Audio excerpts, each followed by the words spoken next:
Good evening, Nigeria. This is Politics on Sunday, where Nigeria's biggest political conversations come alive.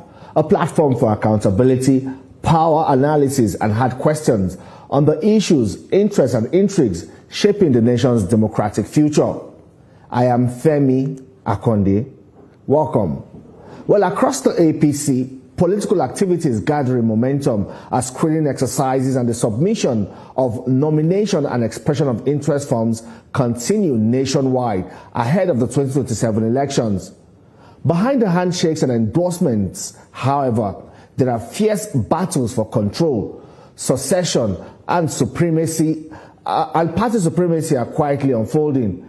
In Gombe State, the cracks are already becoming visible. Stakeholders within the APC remain divided over Governor Muhammad Inwa Yahaya's endorsement of businessman Jamilu Gwamna as a consensus governorship candidate, a move some party figures believe sidesteps consultation and internal democracy. Well, one of the strongest voices pushing back is former Minister of Communications and Digital Economy, Professor Isah Pantami, who has described the endorsement as mere political coronation. Professor Pantami insists the APC must conduct a direct primary election to allow party members decide who truly commands grassroots support.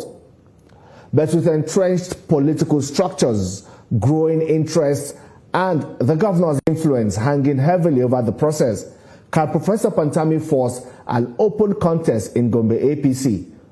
Or will the politics of consensus ultimately prevail? That's our conversation tonight. Joining me on the program is the man now at the center of that political storm, former Minister of Communications and Digital Economy, Professor Isah Pantami. Hello, sir, and welcome to the program. Thank you very much for having me, my friend and brother, Mr. Femi Akande.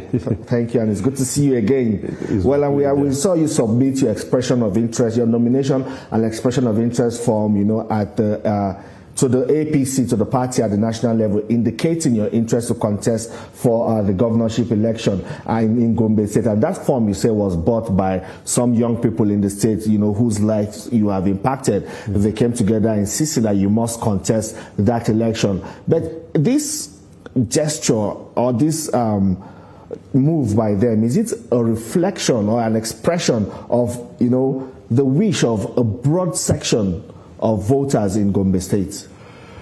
Thank you very much for asking this very important question. As you earlier stated, some youth came together, contributed their money through crowdfunding, in fact without even my knowledge, wow. Even though I'm grateful to God that I have the resources to buy. Yeah.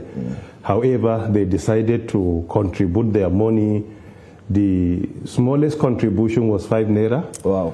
The biggest individual contribution, as I have seen, 4 million naira.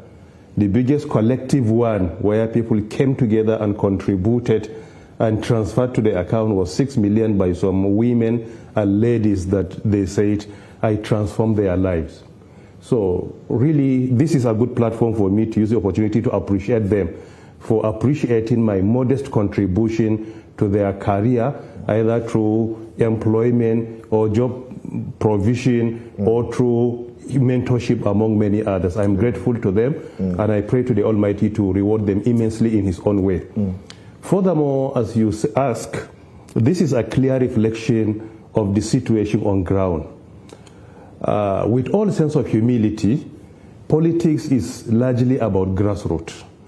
If there is democracy in place, and if there is justice in place, because the wish of the majority prevails. Indeed. This is very important. So when politics is transparent, when politics is fair and just, there is no doubt grassroots is the most important organ in politics. Why? Because they are the one to determine the final outcome of any election. So if you go in Gombe, definitely through online voting or physical data collection, many have been conducted physically by so many institutions, some NGOs, some academics, where they visited each and every ward in the state and collected data.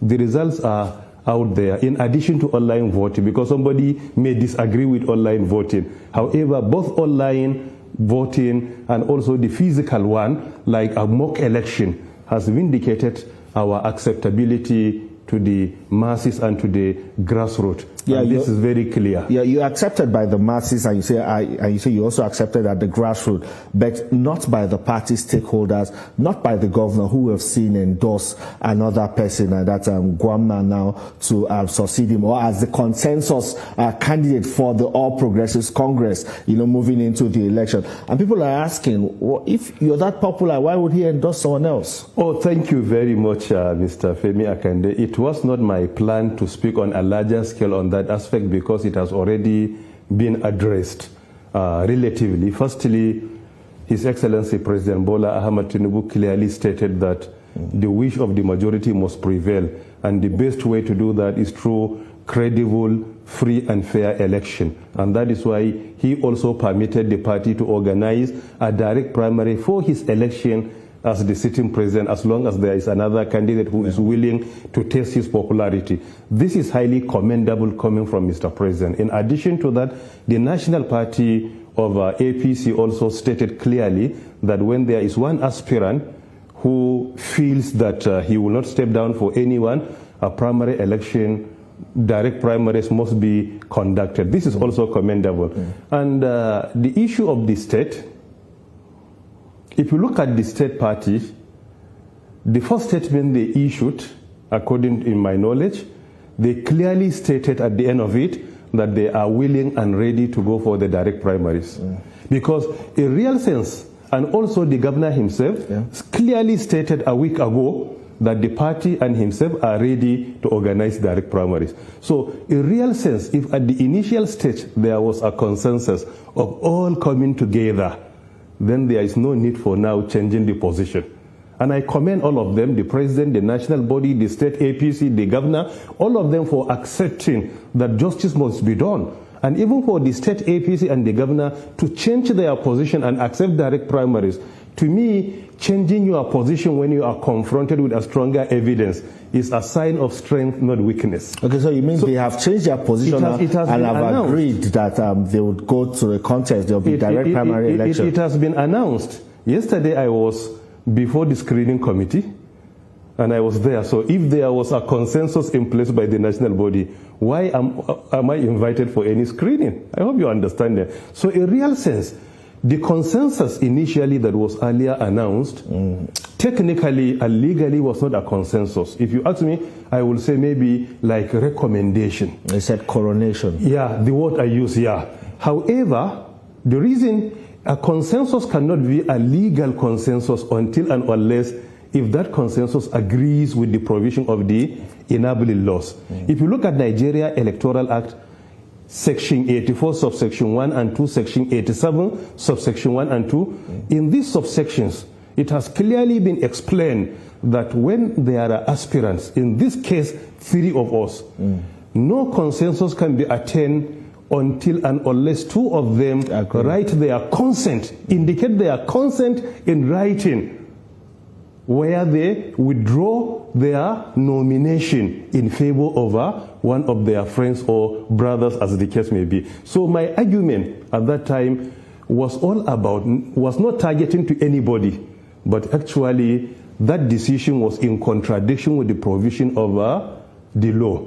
And secondly, if you say there was a consensus and I was not most probably nominated for that, then I will ask you, where is the result of any polls conducted to show that somebody was more acceptability than me? But were you invited to that stakeholders meeting where that decision was made, where we saw Governor Inwa and some other stakeholders raised the hand? Thank you very much. As I earlier said, the issue, as far as I'm concerned, has so far been resolved. I am more interested in discussing what will happen going forward. But since you have asked me about that provision, I'd like to know. Yeah. Firstly, we were invited for a meeting on the 13th of April 2026, in which the invitation came to me very late. But I had to charter an aircraft, which is mostly contrary to my personal principles. I only get a personal aircraft in a condition of necessity, because to me, to use public aircraft and save the money and support the poor, orphans and others is even more important. But I had to do that in order to be around during the meeting. So I attended the meeting at night, even though there was no agenda presented to me during the invitation. But I attended the meeting, and it was chaired by His Excellency, our elder brother, Muhammad Inuahe, the governor of Gombe State. He presented that the reason for the meeting is if we can come together and have a consensus agreement for the election to take place so that the party can be united, we can save cost among many others. And this is in summary. And I said, he asked me to comment after his presentation. So when he invited me to comment, I said, the way you presented, not any responsible person will disagree with you. Firstly, you said you will be very fair to all. Secondly, there must be fair hearing. Number three, you also say you had no priority, but let the system judge. I say with this submission, we agree that we begin with the consensus discussion. Consensus discussion. After the consensus discussion, he said if it fails, we can go to direct primaries. So all of us agreed. After that meeting, if you agree with consensus, before a consensus becomes a valid one, it must fulfill three conditions. Firstly, there must be voluntary agreement. This has not been attained. Secondly, there must also be what we call inclusivity representation. And number three, legal agreement. All these three conditions, none of them has been fulfilled in that discussion. Because the next invitation I received was on a Friday evening, that we were invited for a meeting only on Monday. I started planning for traveling on Monday morning since the meeting is 8:30 p.m. After a moment, that message, another one was sent that the meeting will be on Sunday, not Monday. I had to cancel my arrangement for Monday and started another arrangement for Sunday. And I was planning for the Sunday trip around 11 p.m. Then on that Friday, then I received another invitation saying the meeting will be tomorrow. And there was no flight to Gombe that very day, no flight to Bauchi. Flight available to Adamawa, which is 3 to 4 hours by road from Adamawa to Gombe, was around 4 p.m. So it was not possible to make.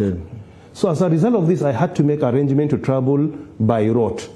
We embarked on the trip by road after addressing some family challenges in the morning, and we had a trial on the road. So that cut off the trip. I returned to Abuja with an intention of even making an arrangement of a chartered aircraft. We couldn't get it. I immediately wrote a letter and conveyed to the same channel that the invitation came to me. And I said, this is my situation. If this meeting is the continuation of the previous inaugural meeting discussing about consensus, I plead with the committee or with the leadership to give me more time to attend, because this is what happened to me. And no decision, I plead with them, no decision will be taken until all aspirants are in attendance. But unfortunately, in our own case, 3 people, there were 3 forms in Gombe. Only 1 was there, 2 were not in attendance. Only 1 was there. And even on phone, definitely I was not even consulted. Not even virtually, because they could have provided that as an option. But I was not even consulted, even on phone. And finally, what I want to tell you, the reason why I say, even legally, even though I'm not a lawyer, but I'm a student of law and also a regulator and also a policy maker with all sense of humility. If you look at the provision of 87 subsection 2 of the Nigeria Electoral Act, the actual time for discussing consensus is after the screening of the aspirants. Like yesterday we attended the screening. So if you want to discuss consensus, after some aspirants had been cleared, then you can invite them before the primary election. We need to take a quick break, but before we take that break, I want to ask you a question, a yes or no question.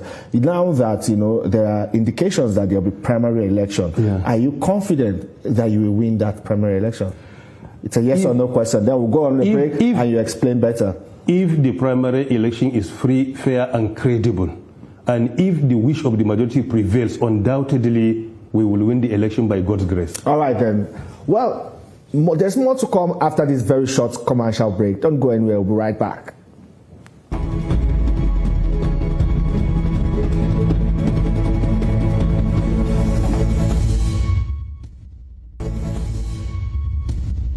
Welcome back to Politics on Sunday. Professor Isah Ali Pantami is still my guest, and we're discussing the politics in Gombe State ahead of the APC primary election. Well, I was asking before the break if you're confident that you win the party's ticket.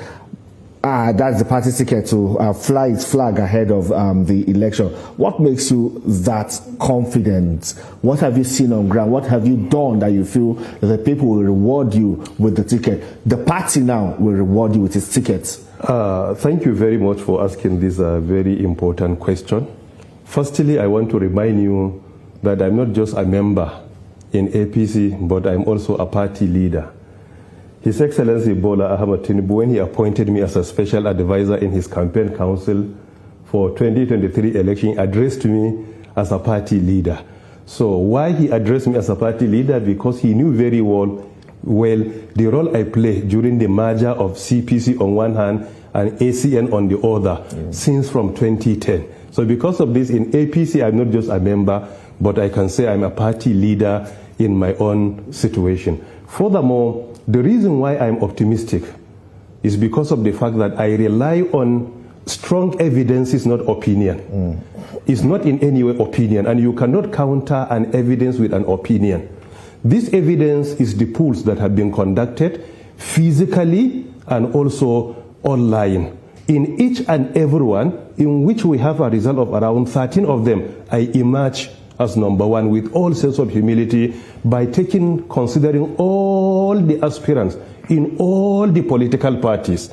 And you may wish to go there and verify what I have said. Thirdly, the reason why I feel people love me so much and they appreciate my modest contribution is because of the fact that when I got the opportunity to serve as the DG NIDA from 2016 to 2019 and the Minister of Communications and Digital Economy from 2019 to 2023, I did my best for Nigeria in general and for Gombe in particular. If you go through this document, this is a copy I will give you. Over 241 transformative legacy projects of Professor Isah Ali Pantami in Gombe. And also a fulfilled public service period that secured employment and appointments to over 700 people.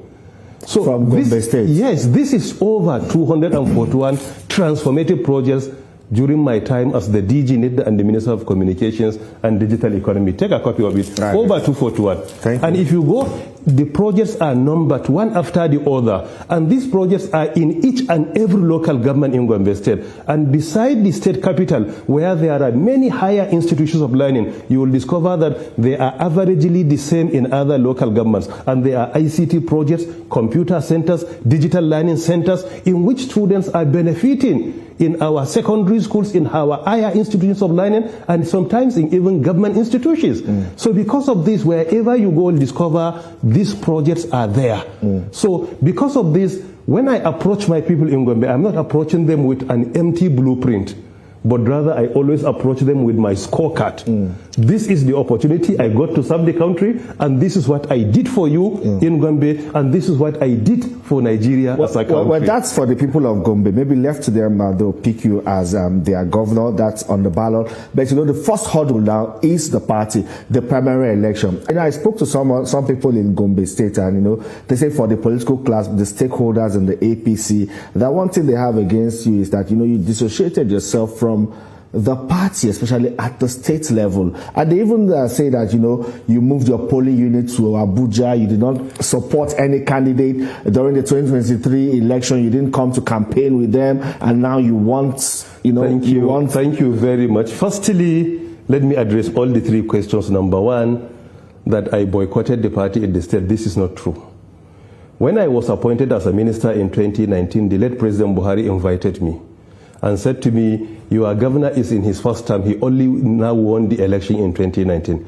If you get involved into state politics, this will bring disunity between the minister of the state and the governor, and you will not get the dividend of democracy. He may bring a proposal here. If you are not in good time, you will frustrate it at the federal level. If you go to Gombe, he will frustrate your intervention. Because of this, I plead with you not to get involved in state politics, but focus more on the federal, based on the responsibility I assigned to you. I was an appointee, not an elected officer. I must comply with the directives of my principal. Secondly, When I went to the state, somebody challenged me at the state secretariat that I boycotted the party. There and then the then chairman said no. I employed his daughter.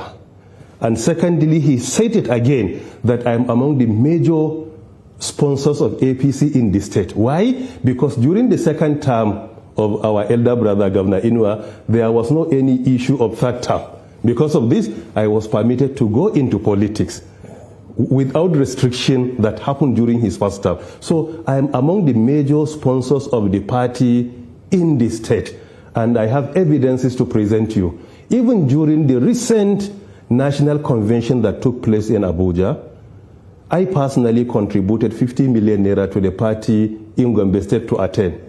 During the validation exercise, we contributed 45 million from my team to support the party. And during festival period, they know in each and every occasion, I used to support them. And there is no doubt about this. So I have never rejected one request to support the party. So what you have said is only a hearsay. There was no justification. But you are aware that people are talking about that. Finally, let me go. I am yet to answer the third question, which is very important. That you moved your polling unit to Abuja. I did that, but my polling unit was already back to Gombe. The reason for that was the fact that when I was the DG NIDA in 2018, I brought it to Abuja. Why? Because I was in charge of the cyber security center that was monitoring the election. So it was necessary for me to be in Abuja during the campaign. When I happened to be the Minister of Communications and Digital Economy, I happened to be the overall supervisor monitoring the campaign and the election online. And there are many letters where we supported INEC to ensure that there was no cyber breach or cyber crime during the election. That is why, if you could recall, in 2023, I even released a statistics of the total number of attacks on Nigerian cyberspace during the election that took place for President Ashwaju. I released, to the extent that I was on Arise Television being questioned that the number was too high, and I defended it. So I brought it to Abuja purposely because I was in charge of the cybersecurity team. People under me, like Professor Dambata was a member, Professor Akande, the then chairman was a member, DG Nida was a member, all of them were part of it. So it was necessary for somebody in charge of the center to be in Abuja because of what? Because he is to coordinate the protection of our cyberspace. Mm. So immediately after leaving office, my cat has been transferred to Gombe. And not only to Gombe, in front of my father's house. Mm. So with this, you see the issue is over. I brought it on necessity, and when I'm done with my responsibility, it was already back home. This is an official responsibility. It's the same with somebody as an ambassador in Germany or Italy. Indeed. During election, he was not able to be in Nigeria, and you complain, why were you not in Nigeria? Because he was there discharging another national responsibility. All right, before we go quickly, a recent BBC interview, I'm sure you're aware, it's already generating so much controversy. I would like you to explain, that there's also this civil society group that has condemned, the statement credited to you in reaction to the political situation in Gombe State. You said, if injustice stands, except fierce resistance, you will see a level of resistance never seen before in Nigeria, even though you maintain that, the constitutional and legal procedures will be followed. But there are concerns that this kind of rhetoric could undermine public confidence in democratic institutions and also embolden political violence. I anticipate you, my friend Femi Akande, to be fair and balanced. If one NGO condemned, that's CMG. Sorry, thank you. Some commended. Even today, I read Murik from Lagos, or Professor Isaac Akintola commended my peaceful speech and my just position. Secondly, this morning I read another body. It was published in Vanguard, and I read it in Leadership Today, by name Forum for Justice, bill led by Professor Ahmad Adamu. This one is led by Rafsanjani. He's also a professor, this one. They commended my position of protecting justice, standing for justice, and this is important. And as you said in that statement, I say legally. That word is very important. Whatever we do, we are going to do it legally. And in the statement issued, we say our followers and supporters should remain very calm and peaceful. That statement was there. So if somebody says he will stand for justice, and by justice legally, what is to be questioned in this? Right. Some NGOs are being sponsored to write. Even as I'm talking to you, I know many of them are being recruited just because I cannot be confronted that way. Now? Yeah, I cannot be confronted. So if they can, let them appear on this platform and confront me. So they can only go behind the seat, write a petition there, write this condemnation there. We know how they behave. Right. Whenever there is an issue, they will come to you. Can you pay us to do that? We need to go. So only few of them are objective, and the ones I cited are very objective. Thank you so much, Professor Isah Ali Pantami, for your time on the program. Professor Isah Ali Ibrahim, the Pantami in bracket. Thank you very much. Thank you for your time on the program. Well.